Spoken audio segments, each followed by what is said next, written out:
My name is Greg Michiels, and I'm the engineering manager for BTS here in North America. I started work with Valmet in June of 1988.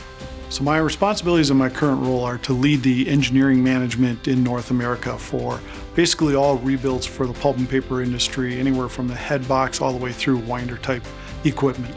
Working at Valmet is about serving our customers and being a part of a strong team. You don't have to be good at everything. You just have to fit in and network. At Valmet, there's so many different people with so many different levels of expertise. It's really a phone call away before you have the right person that can help you solve our customers' problems. I started off as a field service engineer, and as I look around, we've got a lot of young staff coming on now that in 2, 3, 5, 6 years, it'll be fun to see where they all go.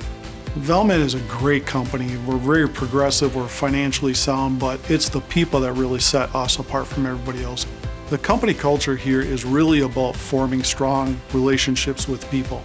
Just this location, we have so many different social events throughout the year, and people really enjoy getting together, whether it's at a baseball game or mini golf in the office. It's just a great team to come and be a part of.